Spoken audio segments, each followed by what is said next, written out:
사랑하는 신경교회 성도 여러분, 안녕하십니까? 오늘도 복되고 즐거운 날이 되기를 바랍니다. 이제 4월 24일 금요일 새벽 기도회를 시작하겠습니다. 우리 찬송 220장 같이 합니다. 220장 사랑하는 주님 앞에.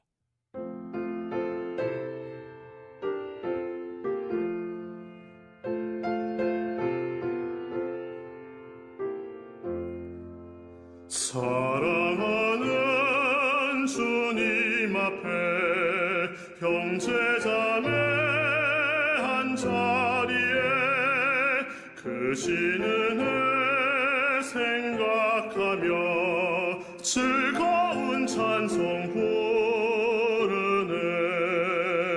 내 주 예수 본을 받아 모든 사람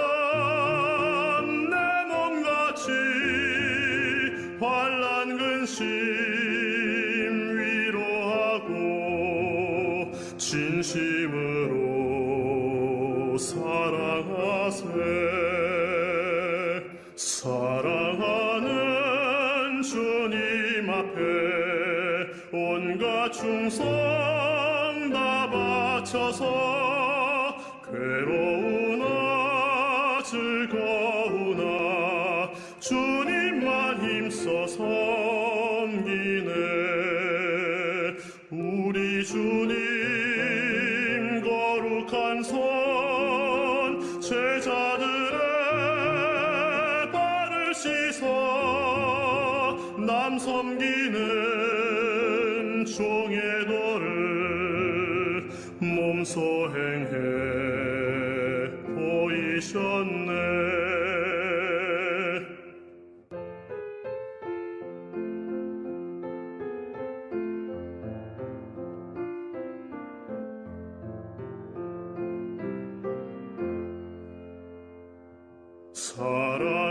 사랑하는 주님 예수 같은 주로 섬기나니 한 피바다 한 몸 이룬 형제여 친구들이여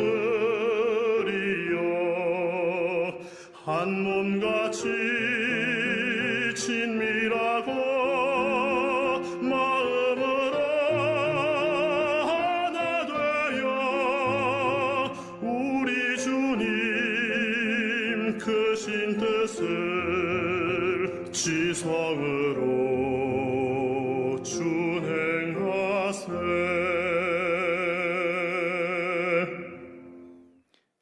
자, 오늘은 아모스서 5장의 말씀을 가지고 함께 은혜를 나눠보려고 합니다.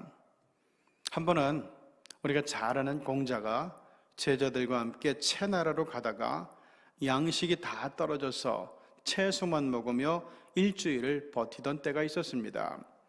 그러다가 마침 어느 마을에 들어가서 쉴 수 있게 됐죠. 공자가 피곤을 못 이겨 깜빡 잠이 든 사이 사랑받던 제자 아내는 마을에 나가서 쌀을 구해 밥을 짓고 있었습니다. 마침 잠에서 깬 공자가 밖을 내다보는데 믿었던 아내가 밥솥의 뚜껑을 열고 밥을 한 움큼 집어먹고 있는 모습이 눈에 보였습니다. 평소 공자가 먹기 전에는 음식에 수저도 안 되던 아내입니다. 그런데 이런 아내가 몰래 밥을 먹는 것을 보고 깜짝 놀란 공자는 짐짓 그를 교훈해 주려고 가까이 불러서 이렇게 말합니다. 아내야, 내가 방금 꿈속에서 선친을 배웠는데 밥이 되거든 먼저 조상에게 제사부터 지내라고 하더구나. 그러자 눈치를 챈 아내는 스승님, 이 밥으로 제사를 지낼 수는 없습니다. 제가 뚜껑을 여는 순간 천장에서 흙덩이가 떨어져 밥에 흙이 묻었기 때문입니다. 이걸 스승님께 드리자니 더럽고 또 버리자니 아까워서 제가 그 부분을 다 먹었기 때문입니다. 이 말을 듣고 잠시나마 사랑하는 제자를 의심했던 자신을 부끄러워하는 마음으로 공자는 다른 제자들에게 이렇게 말을 합니다. 예전에 나는 나의 눈을 믿었다. 그러나 나의 눈도 완전히 믿을 것이 못 되더구나. 예전에는 나는 나의 머리를 믿었다. 그러나 나의 머리도 역시 완전히 믿을 것은 못 되더구나. 너희들은 꼭 알아두거라. 한 사람을 이해한다는 것은 진정으로 어려운 일이라는 것을. 그럼에도 군자라고 한다면 반드시 그래야만 한다는 것을. 사람들은 대개 자기를 기준으로 남을 판단하고 신앙생활할 때가 많습니다. 내가 본 것이 제일 확실하고, 내가 말하는 것이 제일 진실하고, 내가 행하는 것이 제일 정의롭다고 생각하기도 합니다. 오늘 본문은 심판자가 되신 하나님 앞에서 우리가 과연 어떠한 삶을 살아야 할지를 결단하게 합니다. 아모스 선지자가 활동하던 시대는 여로보암 2세가 북이스라엘을 다스리는 시절, 다윗과 솔로몬 시대처럼 아주 번영하던 시대였습니다. 그런데 아모스 선지자는 모든 것이 평안하고 순조로워 보이는 그때 여호와의 날을 선포하면서 그날이 멸망의 날이 될 것이라고 찬물을 끼얹는 경고의 말씀을 전합니다. 그게 아모스서 5장 18절에 나오죠. 화 있을진저 여호와의 날을 사모하는 자여, 너희가 어찌하여 여호와의 날을 사모하느냐? 그날은 어둠이요 빛이 아니라. 이스라엘 민족에게 여호와의 날이란 여호와 하나님께서 인간들 사이를 지나가시는 날이에요. 이 날은 이스라엘 백성들에게 빛의 날이요 구원과 승리의 날이라고 전통적으로 생각하고 있는 날입니다. 그러나 아모스 선지자의 말씀은 정반대예요. 여호와의 날은 이스라엘 백성들에게 심판과 어둠의 날이 될 것이고 흉한 날이 될 거라는 겁니다. 19절, 마치 사람이 사자를 피하다가 곰을 만나거나 혹은 집에 들어가서 손을 벽에 대었다가 뱀에게 물림 같도다.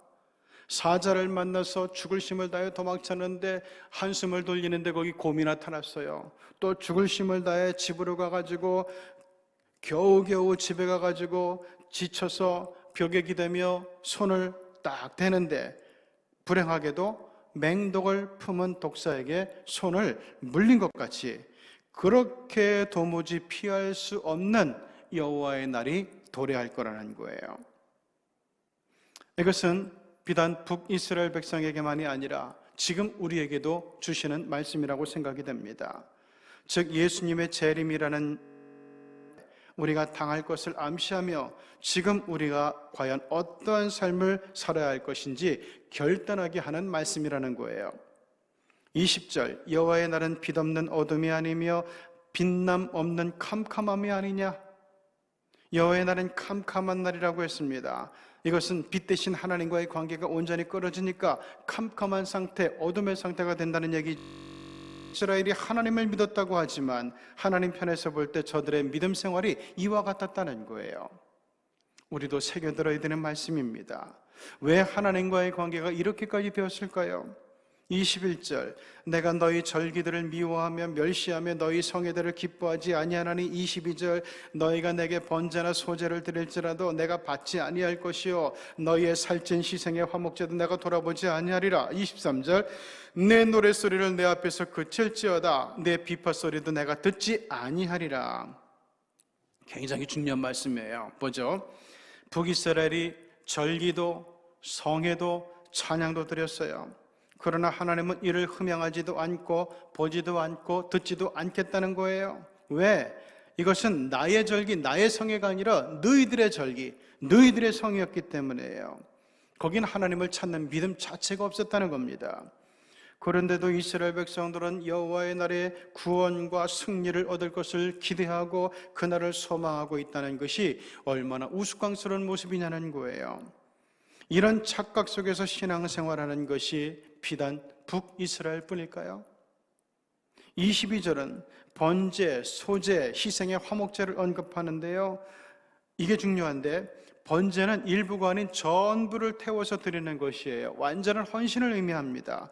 소제는 곡식을 빻아 흰 가루를 만들어 드리는 피 없는 제사예요. 이것도 역시 전부를 태워서 향기로운 냄새로 드리는 거예요. 남는 게 없어요, 제사하고 나면은. 그런데 화목제는 달라요. 이것은 하나님과 인간 사이의 화목을 위해서 드리는 제사거든요. 특별한 것은 제물을 바친 자가 그 제물을 먹을 수 있는 유일한 제사였다는 거예요.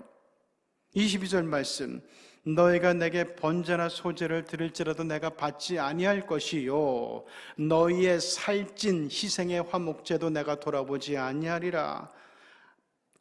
하나님께 전부를 드려야 되는 번제나 소제에는 살찐이라는 표현이 없어요. 오직 제사를 드리고 나도 먹을 수 있는 화목제 제물에만 살찐이라는 뜻이 들어있다는 거예요. 굉장히 중요해요. 이게 뭔 얘기죠? 자기들이 먹을 수 있는 제물은 살찌고 좋은 것으로 잡아요.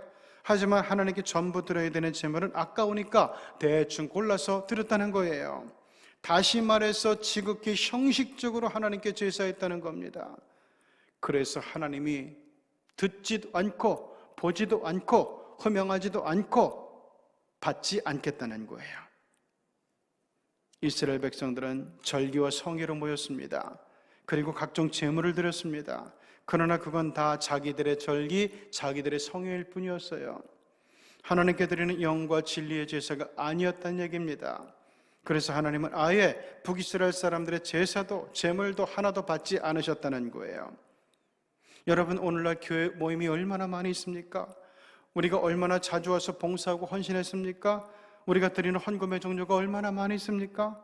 이는 충분히 하나님이 기뻐하시는 거지만 그럴수록 이게 형식적이 되어버리거나 남들이 하니까 나도 해 라는 식으로 믿음 생활하면 아주 곤란하다는 얘기입니다. 그렇게 되면 우리 주님께서 재림하시는 여호와의 날이 우리가 기대하는 바 빛되고 영광스러운 구원의 날이 아니라 어둡고 캄캄한 형벌의 날이 될 거라는 거예요. 그러면 여호와의 날 앞에서 우리가 간직해야 될 믿음은 뭘까요? 24절에 나옵니다. 오직 정의를 물같이 공의를 마르지 않는 강같이 흐르게 할지어다. 참된 예배는 예배자의 마음속에 정의와 공의가 늘 자리 잡아야 된다는 겁니다. 이건 1년에 한두 번 실천하고 말 것이 아니라 1년 내내 마르지 않는 강처럼 계속해서 지켜야 된다는 거예요. 즉 올바른 믿음 생활이 바탕이 된 사람들의 예배만 우리 하나님은 인정하고 받겠다는 얘기예요. 그리스 신화에 보면은 아티카라는 도시에 프로크루테스라는 강도가 살았습니다. 이놈은 워낙 잔인하고 악했기 때문에 그 누구도 상대할 수조차 없었어요. 프로크루테스는 행인들을 닥치는 대로 약탈하고는 집으로 끌고 가서 강제로 자기 침대 위에 눕혔습니다. 그리고 침대보다 키가 큰 사람은 그 크기만큼 재서 발을 자르거나 머리를 잘라 죽이고, 침대보다 작은 사람은 침대 길이만큼 억지로 늘려서 죽여버렸어요. 이렇게 프로크루테스는 사람들을 무조건 자기 침대 길이에 맞춰 죽였는데 후에 이놈은 아테네 왕자 테세우스에게 죽음을 당하게 되죠. 이 악당의 이야기에 근거해서 사람이 자기 편리한 대로 세상 일을 판단하고 처리하는 것을 풍자하여 프로크루테스의 침대라는 말이 생기게 된 겁니다. 불의와 죄악이 판치는 세상의 중심에는 하나같이 프로크루테스의 침대가 있어요. 공정한 잣대가 없이 자기 중심적인 생각과 판단이 판을 칩니다. 우리나라에도 이런 프로크루테스의 침대가 있었어요. 세금이나 형량을 부과하는 데 있어서 가진 자와 못 가진 자, 그리고 힘센 자와 힘없는 자들을 향한 형평성의 문제가 지금 심각해졌어요. 아들의 스펙을 좋게 꾸며서 의학 전문대학원에 합격시킨 어느 대학 교수는 짧은 시간에 심리하고 재판에서 3년형을 선고받았어요. 그런데 힘 있는 장관 출신의 교수와 그 부인은 이 간단한 재판에 벌써 몇 번이나 심리를 거듭했는지 몰라요. 그리고도 아직 선고를 하지 못하고 있잖아요. 막대한 세금 포탈 및 횡령 혐의로 기소된 모 재벌은 마치 구렁이 담 넘어가듯이 어영부영 용서받고 있는 분위기예요. 석연찮은 이유로 병역 면제를 받은 모 정치인의 아들은 아무 제재도 없이 스트레스도 없이 좋은 직장 다니면서 잘 살고 있어요. 만일 여기 함께 예배하는 우리네 아들이 입시 비리를 저질렀다면, 우리 아들이 병역을 감당하지 않았더라면, 우리가 단돈 몇 천만 원이라도 횡령을 했다면 벌써 잡혀가서 징역살이를 하고 있을 거예요. 이렇게 우리나라에도 프로크루테스의 침대가 있어요. 이렇게 현대판 프로크루테스의 침대로 사회의 정의와 공의를 짓밟고 이웃을 괴롭히는 사람들은 아무리 열심히 예배하고 헌신하고 하나님께 바치는 게 많아도 우리 하나님은 그것을 보지도 않고 듣지도 않을 거라는 말씀이 아모스 5장의 엄연한 주제입니다. 하나님 앞에서는 바르게 믿어야 돼요. 그래야 바른 삶이 될 수가 있습니다. 그래야 바르게 예배할 수 있고 바르게 하나님 앞에 평가받을 수가 있게 될 겁니다. 우리의 믿음 생활에 좀 더 신중하고 진실되게 성실하게 충성되게 접근해 나가는 오늘 하루가 되기를 주님의 이름으로 축복합니다. 기도합니다. 하나님 아버지, 우리의 믿음 생활의 중심에 정의와 공의가 있기를 원합니다. 내 마음대로, 내 팜된 대로, 내 생각대로, 내 욕심대로, 내 이기심대로 믿음 생활하는, 그래서 열심히 하나님 예배하고 하나님을 높이고 말씀 보고 하나님의 일을 하면서도 우리 하나님으로부터 시름받아 버림받는 그런 부끄럽고 불행한 사람들이 우리 가운데는 단 한 사람도 나오지 않도록 아버지, 우리가 중심으로 하나님을 사랑하고 중심으로 하나님께 예배하고 중심으로 하나님께 헌신하고 충성하는 믿음의 성도들이 되게 하여 주시옵소서. 예수님의 이름으로 기도드리옵나이다. 아멘.